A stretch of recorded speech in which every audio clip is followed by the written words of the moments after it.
నేను వస్తే కరెంటు ఛార్జీలు పెరగవు, కరెంటు కోతలుండవు, మీరే కరెంటు ఉత్పత్తి చేసుకునే స్వేచ్ఛ ఇస్తా. ప్రతి పొలంలో మీరు కరెంటు ఉత్పత్తి చేస్తారు, ఇంటి పైన కరెంటు తయారు చేసుకుంటారు.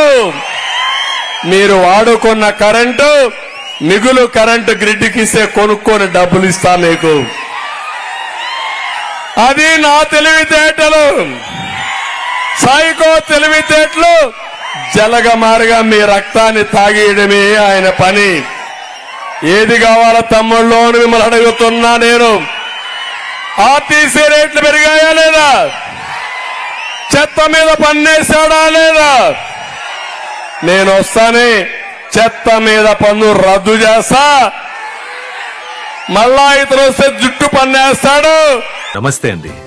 ఇది వ్యాపారం గురించి కాదు, ఓటు గురించి. ఎన్నికల్లో ఓటు వేయడం మన హక్కు మాత్రమే కాదు, కర్తవ్యం. ఎంతో మంది మహా నేతలు శ్రమించి ప్రాణత్యాగం చేసి ఈ అవకాశాన్ని మనకిప్పించారు. అందరూ ఓటు వేద్దాం. ఎందుకంటే ఓటు హక్కు ఊరికే రాదు. నా ఓటు ఎవరికో తెలుసా? అది సీక్రెట్ అండి. గాలి మీద పన్నేస్తాడు.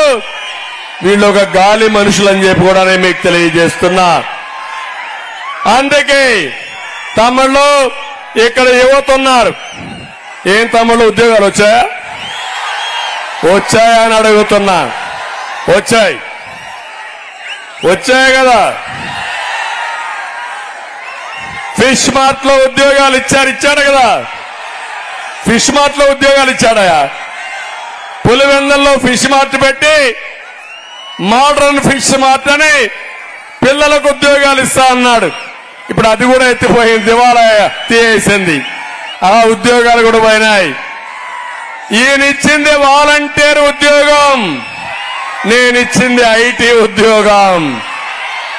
ఆయనిచ్చింది 5,000 రూపాయల జీతం, నేనిచ్చిన ఉద్యోగం నెలకు కనీసం 50,000 లక్ష రూపాయల జీతం. ఏది ఎక్కువ తమ్ముళ్ళు అని అడుగుతున్నా మిమ్మల్ని. ఇప్పుడు ఒక విషయం మిమ్మల్ని కోరుతున్నా. మళ్ళీ మీకు జాబు కావాలంటే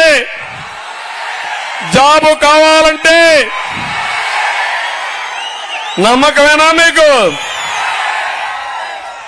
బాబు రావాలంటే కూటమి గెలవాలవునా కాదా? కూటమి వస్తే మీ ఉద్యోగాలు గ్యారంటీ.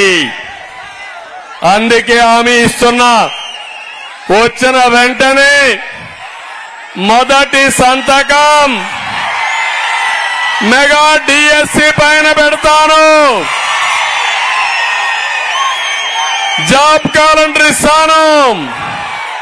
పరిశ్రమలు వస్తాయి, డోన్లో కూడా పరిశ్రమలు వస్తాయి. మీ అందరిని ఆదుకునే బాధ్యత నేను తీసుకుంటానని మీ అందరికీ హామీ ఇస్తున్నా. నేను రాబోయే రోజుల్లో 20 లక్షల ఉద్యోగాలు ఇస్తాను. సంవత్సరానికి 4 లక్షలు. మీ ఊర్లో కూర్చొని ప్రపంచం అంతా పనిచేసే విధానానికి శ్రీకారం చుడతా. మనమందరం కూడా క్యాస్ట్ సెన్సస్ అని, జనాభా సెన్సస్ అని, లేకపోతే కుల సెన్సస్ అని, అదే మాదిరిగా మత సెన్సస్ అన్ని కలెక్ట్ చేస్తున్నాం. నా ఆలోచన ఈ యువత అందరిలో కూడా ఏదైతే నైపుణ్యం కోసం సెన్సస్ చేయాల్సిన అవసరం ఉంది. పిల్లలందరికీ కోరికలున్నాయి, గొప్ప వ్యక్తులు కావాలని. గొప్ప వ్యక్తి కావాలంటే వాళ్ళు ఎంపిక చేసుకున్న రంగంలో నైపుణ్య కేంద్రాలు పెట్టి బ్రహ్మాండమైన నాయకులుగా తయారు చేసే బాధ్యత నాదని మీ అందరికీ హామీ ఇస్తున్నా. ఈరోజు నేను ఒకటే మీ అందరికీ హామీ ఇస్తున్నాను. మళ్ళీ యువత భవిష్యత్తు, బంగారు భవిష్యత్తు కావాలంటే కూటమి రావాలి. దీనికి మీరందరూ కూడా కష్టపడి పనిచేయాల్సిందిగా నేను మిమ్మల్ని అందరినీ కోరుకుంటున్నా.